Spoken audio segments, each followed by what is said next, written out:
I now hope you look forward to this sermon by our speaker, Ken Newport, as much as I do.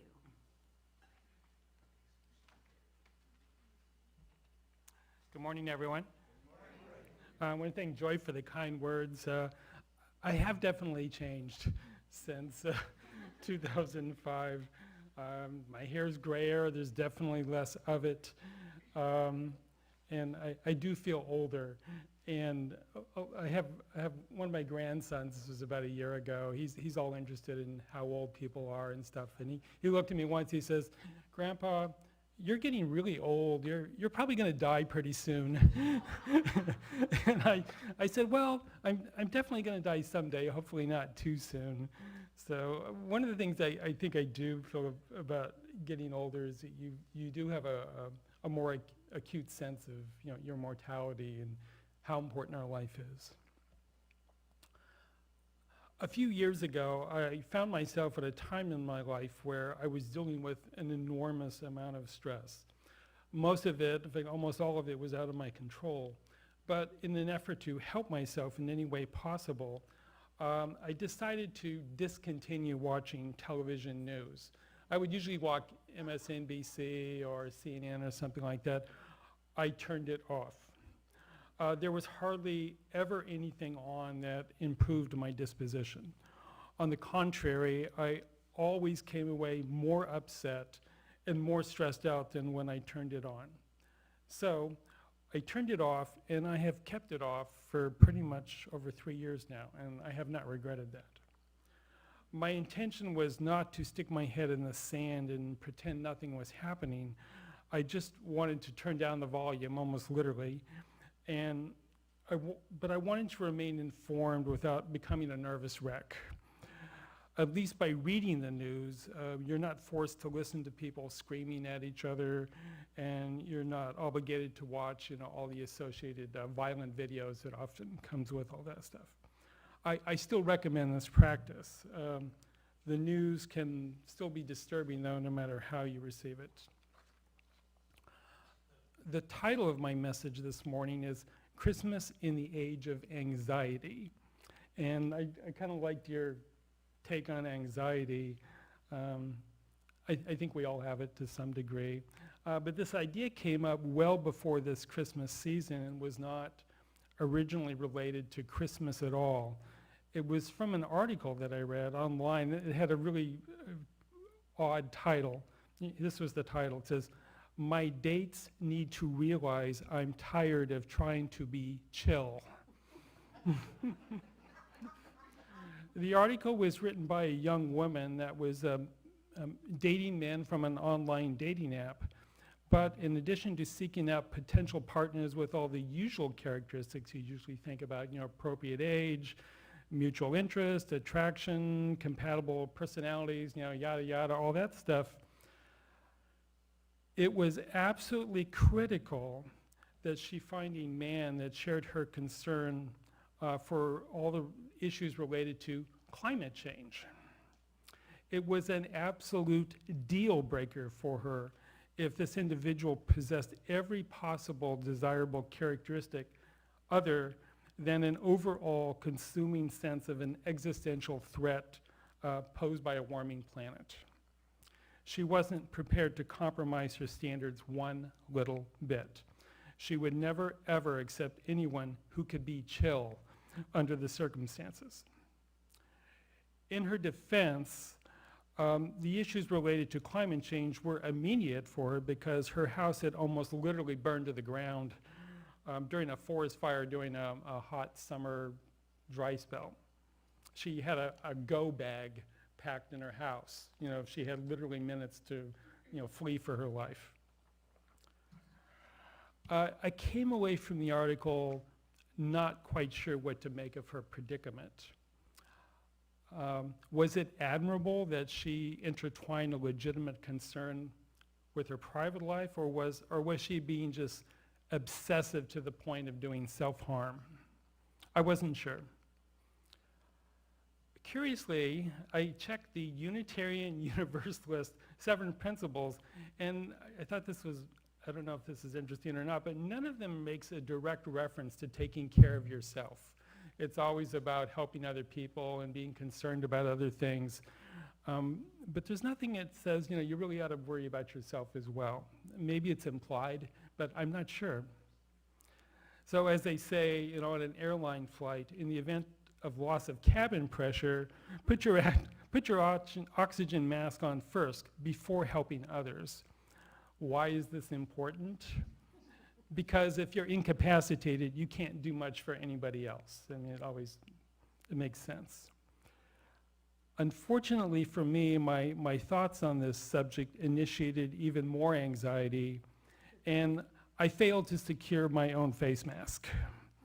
Still no TV, but I found myself gravitating to a variety of articles, all relating to the many ongoing undesirable situations we now find ourselves in, such as climate change, wars, that's plural, gun violence and mass shootings, political polarization, income disparity, housing affordability, homelessness, mental illness, drug addiction. Consumer debt is at an all-time high. Many institutions are still struggling with the lingering effects of the pandemic. Distrust in institutions and science is elevated. Post-COVID epidemic students are 2 years behind academic goals. Student truancy is at an all-time high. Frightening numbers of adolescents are seeking care for emotional distress. Long-established democratic principles are being called into question. Discrimination against LGBTQ communities is increasing. Anti-Semitism and anti-Islamic rhetoric is on the rise. Recent polling reflects a general sense of dissatisfaction. Few people feel the country is on the right track or believe their children and grandchildren will fare as well as they have. It's a bit overwhelming. And with all these difficulties in mind, and since Thanksgiving is now over, I would like to wish us all a very Merry Christmas and a Happy New Year. The gist of my message this morning is, how can we pull this off? It's Christmas in the age of anxiety. Christmas is a very interesting time of the year. It's a meta event. That is, it's about many things all relating back onto itself. It's a strange celebration of religion, culture, and consumerism all rolled together. And the common theme, at least to me, it seems like it's a time to be happy. It's time to be happy about everything. Happy about the birth of Jesus, happy about spending time with family and friends, and happy about giving and receiving gifts. It's so ingrained in Western culture now that we have a sense that this is the way it's been for 2,000 years. But that is not the case at all. The origins of Christmas are interesting in their own right. It certainly celebrates the birth of Jesus, but the biblical accounts of Jesus' birth are not well established, in my opinion. Okay, I used to be a teacher, and I loved giving quizzes. So here's your quiz. Here's your pop quiz question. What is the very earliest Christian writings that we have? And I got it wrong. Anybody know? Well, I mean, what are they? You're right. I'm busted. The letters of who? Paul, the Apostle Paul. Actually, those are the very earliest Christian writings that we have. Maybe there's some more out there, but we don't have them yet. But it's the letters of Paul. Okay, another question. What do the letters of Paul say about the birth of Christ, about Jesus? Nothing. Not a word. What is the first gospel? You're on the hot seat now. That's what you get. That's what you get for walking in cold turkey. Mark is the first. What does Mark say about the birth of Jesus? Nothing. Not a word. The stories we do have about Jesus come from the second and third gospels, Luke and Matthew. Luke is the one we traditionally hear, and it's my favorite. It's the one where, in fact, I'll read you. And there were shepherds living in the fields nearby, keeping watch over their flocks at night.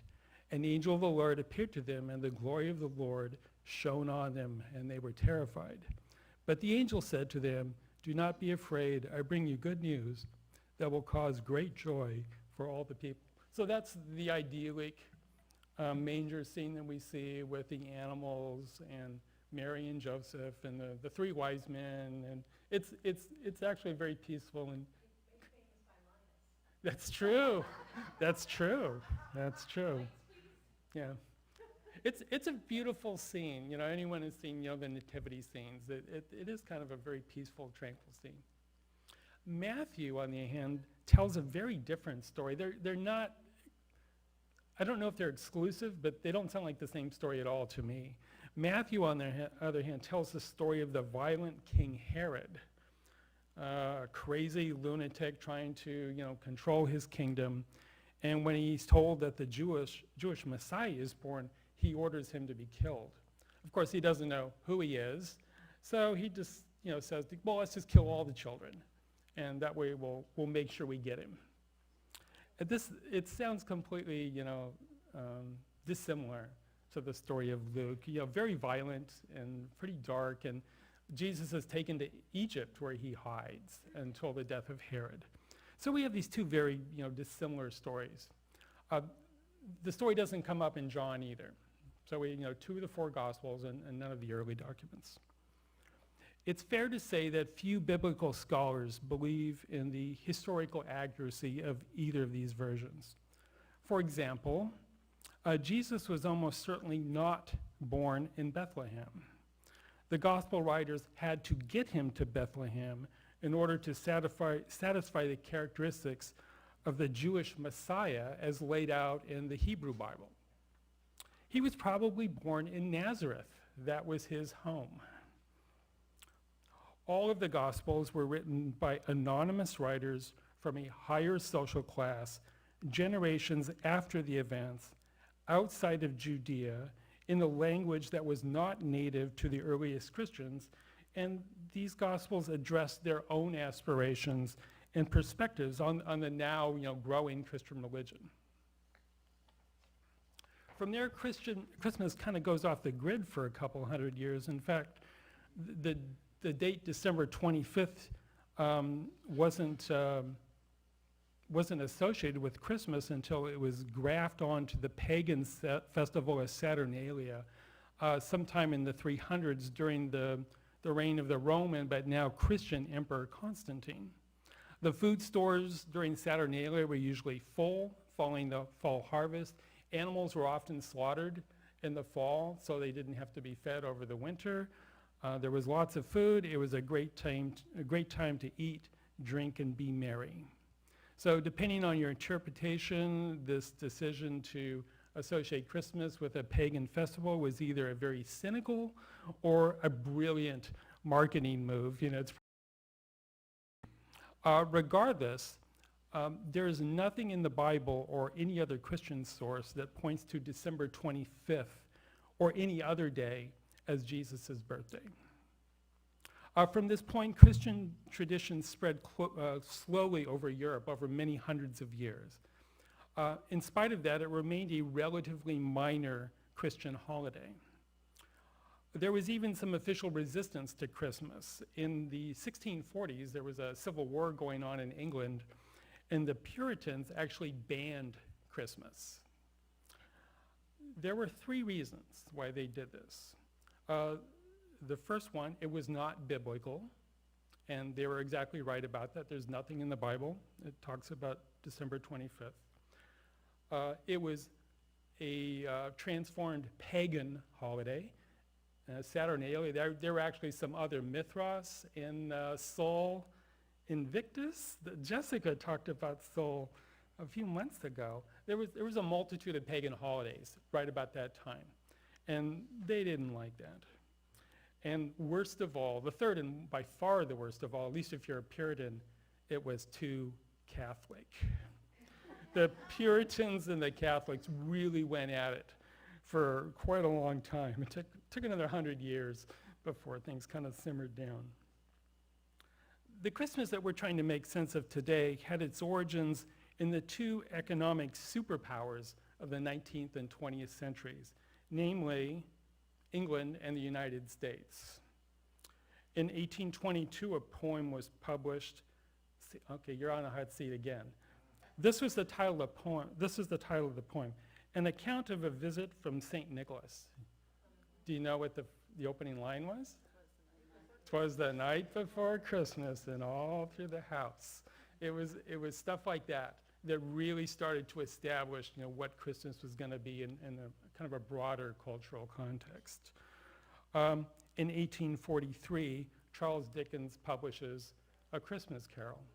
So literary stories like that had a huge effect on the holiday we still see today. In fact, both these poems and The Christmas Carol are still, icons in our culture.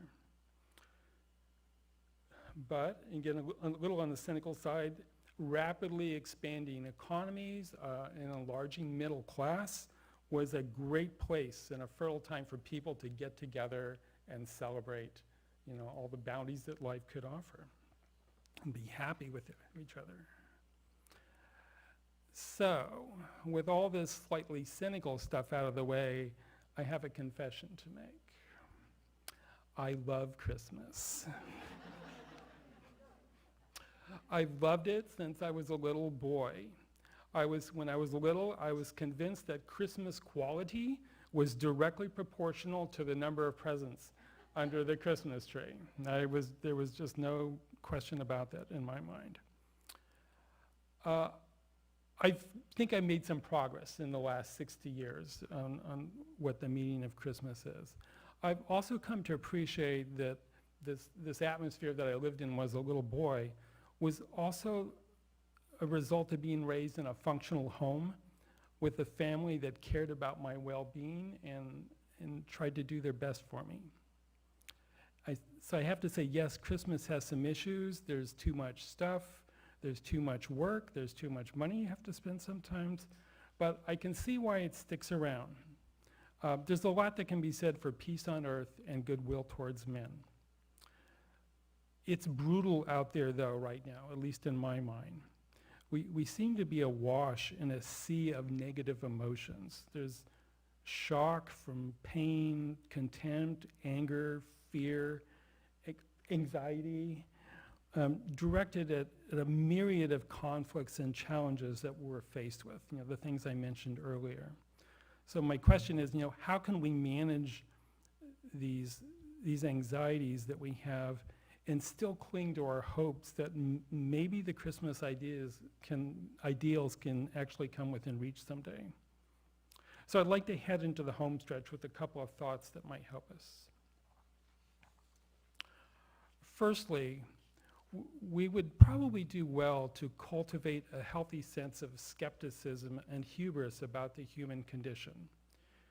If we could embrace our humility, I think we would be better able to accept the disappointing realities that we have to deal with, and we would be better able to accept the reality that breakdowns and setbacks are not uncommon. We're not the first humans that have had to deal with issues.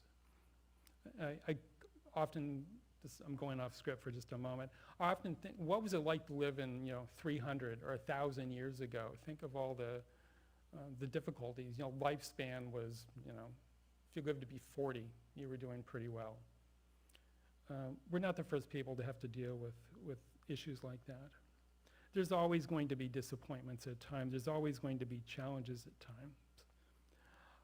But I think this actually makes, if we can review this human condition more clearly, we might actually be able to prepare ourselves for what's going to be required to deal with these anxieties.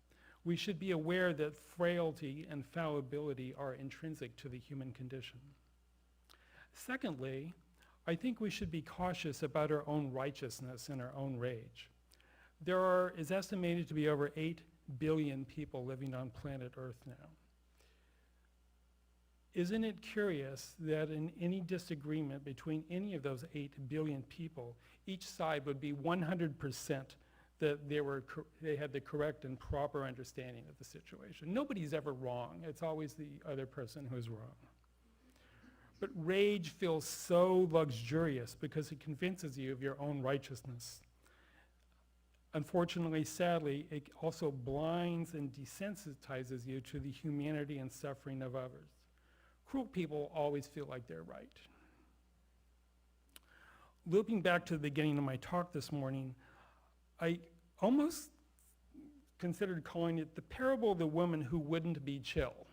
Again, the lady who just was almost crippled by global warming.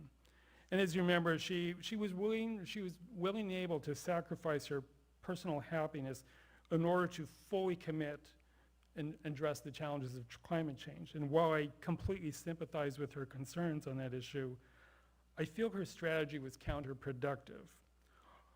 Also, I saw a little bit of myself in her.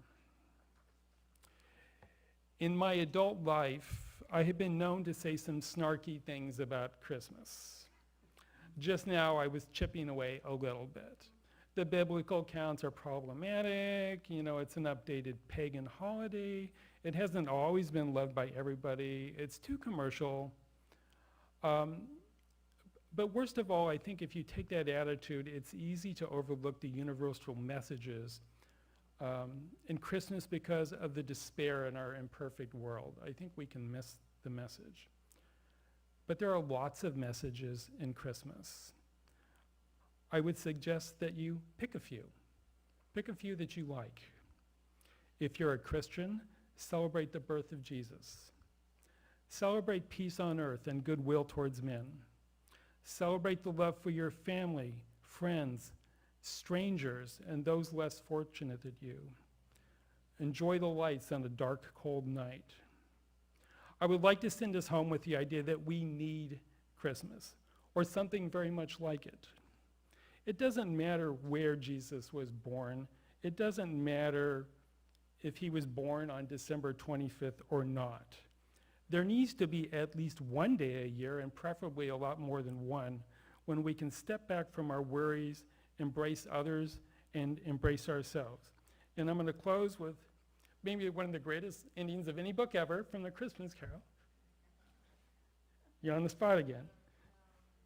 Tiny Tim, a Merry Christmas to us all. God bless us, everyone. So anyway, thank you all for coming, and have a great holiday season.